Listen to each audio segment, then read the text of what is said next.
Hi all, you will have noticed that the title for this video is Fear, Terror, Horror, Current Reality for an NHS Family. Fear, terror and horror. Sounds a bit hyperbolic? Too over the top? Well, let's see, as I explain what life currently is like for a family with loved ones on the front line of our NHS.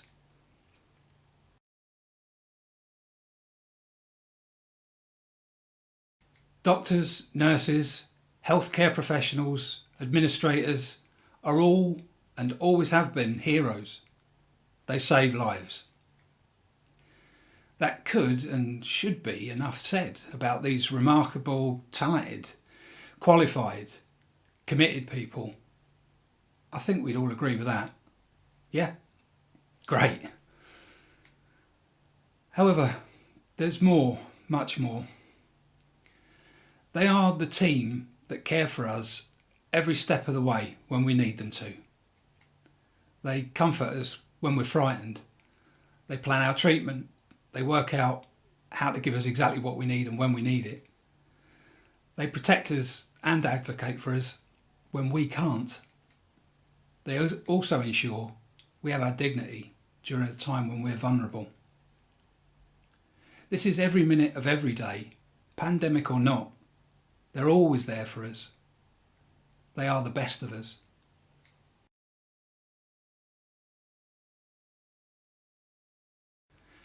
The absolute minimum we must do, and by we, I actually mean their employer, the state, for them, is to give them what they need to keep themselves safe, that will allow them to give of themselves selflessly, to treat us, tend to us, and bring us back to health.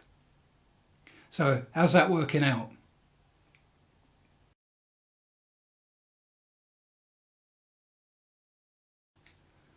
Let's think about the assurances they, and again we, have been given that the equipment needed to protect them will be provided.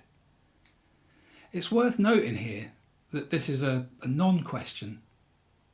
Why? Because in the UK, no matter what your job is, your employer should, and to quote the regulation, ensure that suitable personal protective equipment is provided to his employees who may be exposed to a risk to their health or safety while at work. It goes on to say, provide appropriate personal protective equipment, PPE, and training in its usage to their employees wherever there is a risk to health and safety that cannot be adequately controlled by other means. These quotes are from the Personal Protective Equipment at Work Regulation 1992, Regulation number 4. Oh, incidentally, that's what's normally known as the law. So go ahead, Matt Hancock, Michael Gove, Boris Johnson, go and check it out.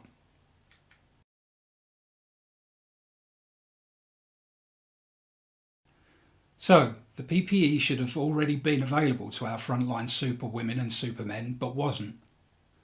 Just this Thursday, the 2nd of April, Dr. Shan Paul, the chairman of the BMA, said on bma.org, it is 4 days since the Communities Minister, Robert Jenrick, gave the assurance that no frontline staff should be working without the right protective equipment.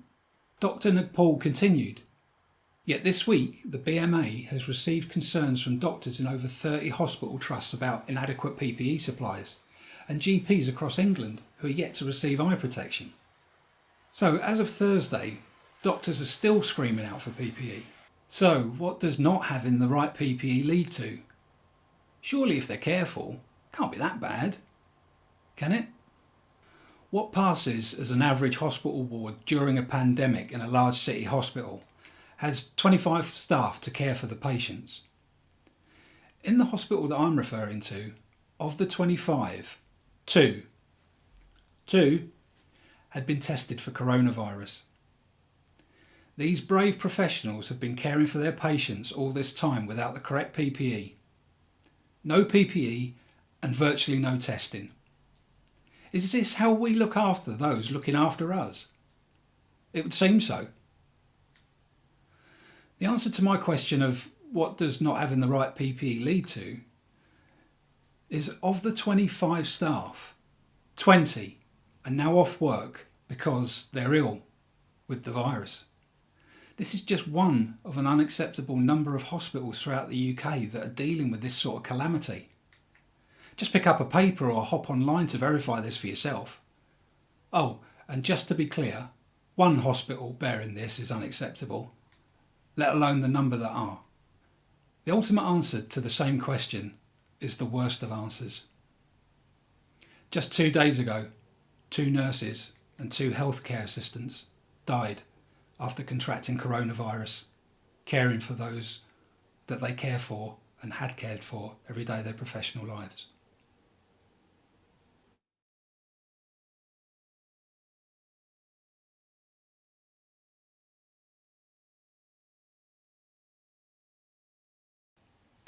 The families of these heroes have a lot of worries.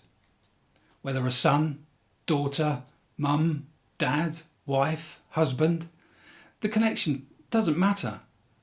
The person is someone they care about, worry about, and love. In some NHS families, there will be multiple people that their family will be worrying about because multiple people will be working for the NHS. Families will have the fear that their loved one is facing possible infection every minute of every working day. The fear that the nurse or doctor or administrator will experience that they become infected and what that means for them personally. But what if they then infect their own family? The terror that grabs a hold when there are reports of seemingly healthy people of all ages succumbing to the virus. The horror of the mental picture of what it would be like if I or you had to tell friends, parents, children that their loved one has gone. How would I deal with that? How would anyone deal with that? With all these sorts of thoughts and considerations going on for families, regardless of what member of the family you may be, I think anyone could see it's not hyperbolic, it's not over the top to have such strong and horrid, very real concerns.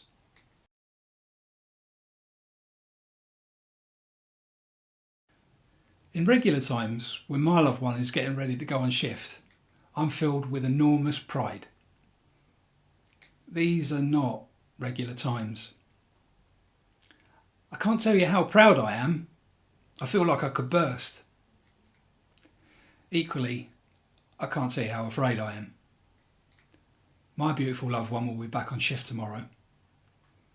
Tomorrow, our family will spend that entire time occupying themselves, trying not to think about the harm that could come to mum, sister, daughter and wife. The harm that they're putting themselves in front of to protect those who need it most. I'm not the only person with a loved one with skin in the game. I know there are families up and down the country who are feeling just as I do. You're not alone. We NHS families all over the country are just like you. Reach out, talk. If you want, and if you don't or can't at the moment, that's okay. But know that there are people there for you if and when you do want to talk. Let's do what we can for our personal family superhero.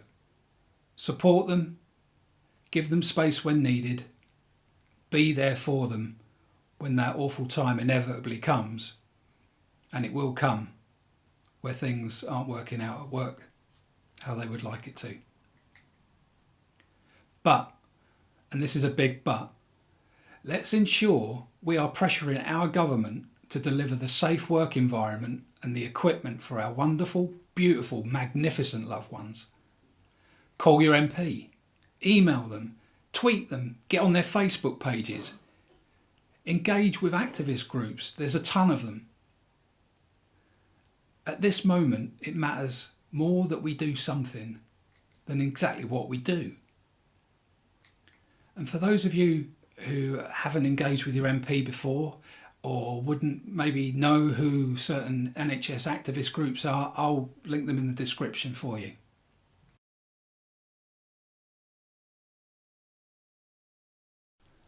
I'll leave you with something that shows exactly what the people of this community called the UK think of you, NHS staff. Every single one of you, whether brand new healthcare worker, student nurse just qualified, senior nurse, matron, house officers, consultant, you are, without a shadow of a doubt, the very best of us. Thank you all, and I'll see you in the next one.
Fun.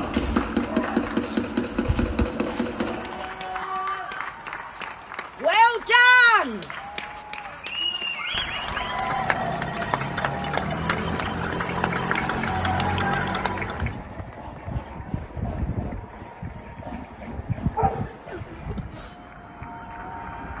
That's sick.